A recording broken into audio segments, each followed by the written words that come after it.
You know what's wild? Most people walk around believing this ridiculous lie that others make them angry, that the chaos of the world somehow sneaks into their chest and steals their calm. But that's like getting mad at your reflection for looking tired. The raw truth is, nobody can actually bother you. They can only poke the part of you that's already wounded. And the harder you fight against it, the more tangled up you get in the mess you're desperately trying to escape. Real peace doesn't come from building walls or toughening up against life. It comes from understanding there's nobody inside who needs protecting. Think about the ocean. Waves crash and settle, rise and fall, but the ocean itself, it doesn't care. It just exists. That's exactly how anger works, how frustration works, how all those burning feelings work. They show up, they leave, but they're not actually you. Being unbothered doesn't mean locking yourself away from the world. It means finally seeing that there was never a separate little person inside who needed defending. When something happens, like someone disrespects you or disappoints you or cuts you off in traffic, there's this tiny sliver of time before you explode. Most people miss it completely. They jump from what happened, straight to losing their minds, then act shocked when they feel destroyed inside.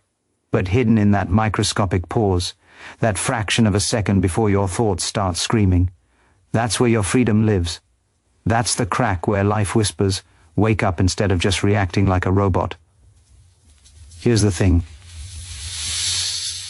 Nothing that happens carries any meaning until you paint meaning onto it. When somebody calls you an idiot, the insult only lands if you actually believe you're the idiot they're describing. If you don't buy into that story, their words just evaporate into nothing. So the real game isn't about controlling everything that happens, because that's impossible and exhausting. The game is watching what erupts inside you and realizing, wait, I don't have to grab onto that thought. Anger needs only one thing from you, your participation. The second you refuse to play along, it starves and dies. Reacting less isn't being weak or passive. It's actually the smartest thing you can do. It means you finally remembered you were never anyone's puppet. One of the biggest reasons people suffer is this quiet assumption that everyone else should just know better. We waste so much energy waiting for the world to make sense, like everyone secretly agreed to follow our personal rulebook. But they didn't. They never signed up for your invisible contract.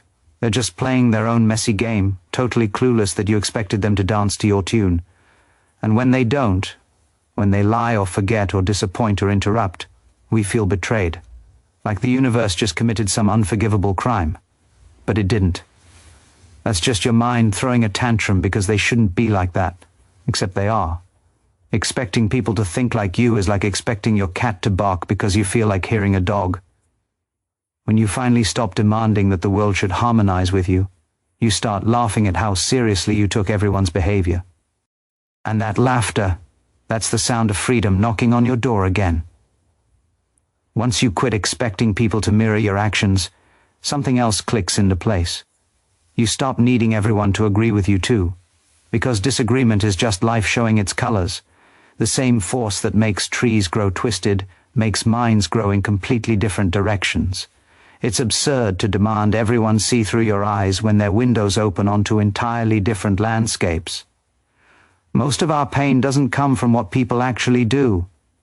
It comes from our desperate need to make them see things our way. So before you can ever find peace with anyone else, you have to loosen your death grip on this obsession with being right. This shiny little medal we polish and pin on our chest. We're absolutely addicted to being right. It's one of our favorite drugs, that sweet high of certainty. We argue, we defend, we attack, all to protect this fragile sandcastle called my opinion. But what if being right isn't the point of anything? What if life isn't some debate you need to win but a wild dance you're supposed to enjoy? Because notice what happens every time you must be right. Someone else must be wrong. And just like that, the world splits into enemies and idiots, all manufactured by your need to feel safe. Truth doesn't belong to anyone. It plays games through all of us. And the moment you stop chasing it desperately, it quietly sits down right next to you. When you drop this obsession with being right, you actually start listening. Not to prepare your comeback, but to genuinely hear another human. You discover that peace isn't born from winning arguments. It arrives when there's nothing left inside you that needs defending. So let other people cling to their certainties. Let them win their little battles. Because the person who no longer needs to win has already found the only treasure worth having: peace. And when you stop needing to be right, you'll notice something amazing. Other people's opinions start losing their weight. For so long, your sense of being right was glued to your sense of being someone important. And when that someone feels attacked, even the softest disagreement sounds like an explosion. But once you stop defending some image of yourself, the explosion becomes just noise, and the sky stays perfectly clear. You wake up to the fact that what people say about you is just an echo of their own thoughts, a reflection bouncing off their own broken glass. If you mistake that reflection for your actual face, you'll waste your whole life trying to polish someone else's dirty mirror. It's strange how much power we hand over to sound waves. Someone pushes a few vibrations through the air, a sentence, a label, some careless comment, and suddenly a whole sense of self starts shaking. You grab their words, tattoo them onto your skin, then wonder why you feel scarred. But seriously, what's actually getting hurt? The sound disappears, the air goes quiet, and all that's left is your story about what it meant. The insult doesn't live in their mouth. It lives in your memory, in your endless replay. When someone says you're stupid, that statement doesn't describe you. It describes their lens, their mood, their temporary state. Why would you let their passing weather become your permanent climate? To depend on someone else's praise or criticism is like hanging your heart on a wind chime. Every breeze turns into a hurricane. Freedom starts when you realize that nothing anyone says about you has anything to do with who you really are. Because who you are isn't an opinion. It's the silence that exists before every word gets spoken. And silence, thank whatever you believe in, cannot be insulted. Now, this doesn't mean you should let everyone stomp through your life while you sit there grinning like nothing matters. No way.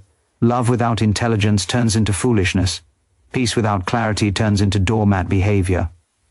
Protecting your energy isn't about building fortress walls. It's about knowing where your garden ends and the wilderness begins. You can welcome guests, but you don't have to let them set up camp on your soul. Most people confuse kindness with saying yes to everything. They think being spiritual means being endlessly available, endlessly forgiving, endlessly drained. But even the sun has to set. Even the ocean pulls back from the shore. Boundaries aren't walls. They're expressions of self-respect. When you say no, you're not rejecting another person. You're honoring the rhythm of your own existence. Because if you give when you're running on empty, you're not offering love. You're offering resentment wrapped up in fake virtue. Here's something interesting. When you finally stop stretching yourself too thin, life doesn't collapse. It just reorganizes itself around your peace. And peace, unlike exhaustion, doesn't need to be earned or proven. So protect your energy not by shutting your heart down, but by staying rooted in who you are. Like a tree that bends with strong wind but never forgets where its roots are planted. When you no longer feel this burning need to defend some image, silence starts speaking for you. It's not the silence of running away or stuffing things down. It's the silence that shows up when there's simply nothing more to say. Most people think strength is volume, assertion, being the loudest voice in the room. But real strength often sounds like absolutely nothing. Because truth doesn't need to argue, it just exists. When someone throws their anger at you, what happens if you don't throw it back?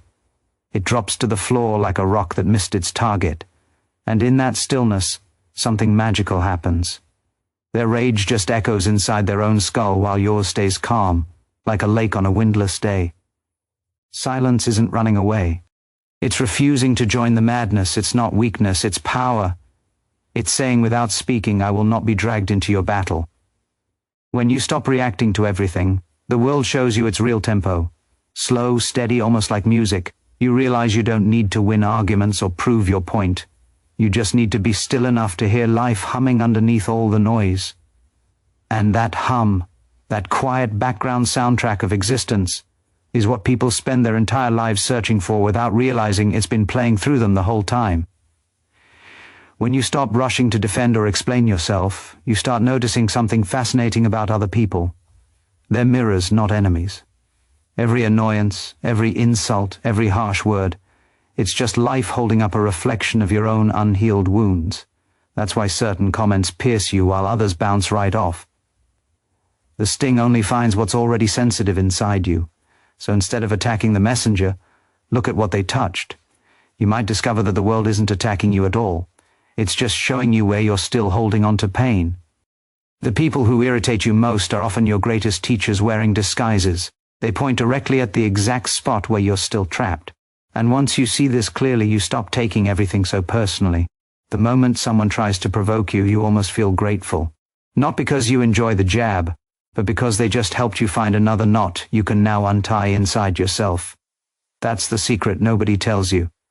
People lose their power to bother you the instant you understand they were never your enemies, just mirrors helping polish you back to clarity. And once you start seeing others as mirrors, something gentler unfolds inside you.